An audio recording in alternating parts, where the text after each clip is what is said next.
পুত্র সন্তানের মা হিসেবে মাঝে মাঝে এক অদ্ভুত ভয় কাজ করে।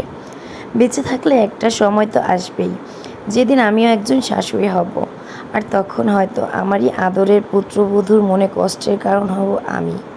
সবাই মুখে বলে আমি একদিন ভালো শাশুড়ি হব, কিন্তু বাস্তবে ব্যতিক্রম। ব্যতিক্রম ছাড়া ভালো শাশুড়ির উদাহরণ খুব কমই দেখা যায়, তাই না? আমি ব্যতিক্রম হব, এই গ্যারান্টি কে দেবে? তাই মাঝে মাঝে ভাবি, ছেলেকে বলবো, যদি আলাদা সংসার পাতার সামর্থ্য থাকে তবে বিয়ে করো, কারণ দূরত্ব অনেক সময় সম্পর্ককে বাঁচিয়ে রাখে। একই ছাদের নিচে থেকেও যখন সম্পর্কগুলো বিষাক্ত হয়ে যায়, তখন দূর থাকাই ভালো। অন্তত সম্পর্ক তো ভালো থাকে। এতক্ষণ তো বলেছি নিজের ভাষা, এবার না হয় কিছু কিছু মায়েদের মনের ভাব শুনুন। ছেলের বউকে সুখে রাখলে তার ছেলে নিজেই সুখী থাকবে, এটা প্রতিটি মায়ের বোঝা উচিত।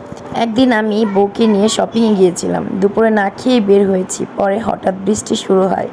তখন বিকেল 4টা বাজে। কোনো এক মায়ের ছেলের গল্প। ছেলেটা একদিন বউকে নিয়ে শপিংয়ে গিয়েছিল।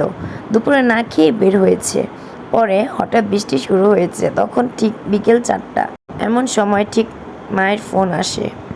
মা জিজ্ঞেস করছিল, খেয়েছিস? সে বলল, না খাওয়া হয়নি, সকালে নাস্তা বেশি করেছিলাম, তাই দুপুরে ক্ষুধা লাগেনি। এই কথা শুনে মায়ের মন খারাপ হয়ে গেল, কারণ ছেলে খায়নি। এরপর থেকে যখনই মা ফোন দিতেন, তার কণ্ঠে একটা চিন্তা ভাব থাকতো। মনে করতো ঠিকমতো তার ছেলে খায় না, বউ খেতে দেয় না, যত্ন করে না। কিন্তু ওই দিন তো শুধুমাত্র ছেলে নয়, সাথে তার ছেলের বউও না খেয়েছিল। তবুও তার জন্য কোনো কষ্ট হয়নি, কিন্তু ছেলে না খাওয়ায় মা চিন্তিত। আরেক দিন বোনের বাসায় গিয়েছিল ছেলেটা।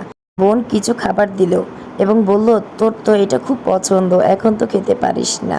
সে বলল, আপনারা কি বানিয়েছেন? সানাহা যেভাবে আইটেম বানায় অন্যরকম মজা হয়। তাদের কথায় ছেলেটা বুঝলো, তারা ভাবে বউটা সুন্দরী, শিক্ষিত, আবার ব্যবসাও করে, মানে নিশ্চয়ই ঘরের খেয়াল বা স্বামীর যত্ন রাখে না। কিন্তু বাস্তবতা ভিন্ন। এই মানুষটাই তাকে নিজের থেকেও বেশি খেয়াল রাখে। সে যদি মাঝরাতে 3টায় বলে ওটা খেতে ইচ্ছে করছে, তখন সে সেটাই বানিয়ে ফেলে। নিজে না খেয়ে ভালো জিনিসটা তার জন্য রেখে দেয়। কিন্তু ছেলেটাও তাকে ছাড়া কিছুই খায় না। তবুও অনেকে ভাবে বউ যত্ন করে না। ছেলের বিয়ে হলে ছেলের পাশাপাশি ছেলের বউয়ের কথা ভাবা উচিত। ছেলে খায়নি মানেই ছেলের বউ খেয়ে আরাম করে বসে আছে, এটা ভুল ধারণা। স্বামী না খেলে বউও না খেয়ে বসে থাকে, তাই দুজনেরই যত্ন নেওয়া দরকার। সেও কারো মেয়ে, কারো রাজকন্যা। যে মেয়ে বিয়ে আগে কখনো রান্না করেনি, সেই মেয়েটা বিয়ের পরে একজন সেরা রাঁধুনি হয়ে ওঠে। মায়ের ভালোবাসা আমাদের প্রথম ভালোবাসা, কিন্তু স্ত্রী হচ্ছে সেই পোশাকের মতো যা সব সময় সব পরিস্থিতিতে সঙ্গে থাকে। তাই এই পোশাকের যত্ন নিতেই হবে। প্রিয় সকল মায়েরা, অনুরোধ রইল, ছেলে আর ছেলের বউর সমানভাবে যত্ন রাখুন, কারণ ছেলের সুখ নির্ভর করে তার স্ত্রীর সুখের উপর। আর মনে রাখবেন, ছেলের বউর সুখে আছে মানেই এই নয় যে ছেলে আপনাকে ভুলে গেছে। মায়ের ভালোবাসা অমূল্য, তা কোনোদিন ভুলে যাওয়ার মতো নয়। বউ মা দুজনেই সেরা, এক অমূল্য সম্পদ।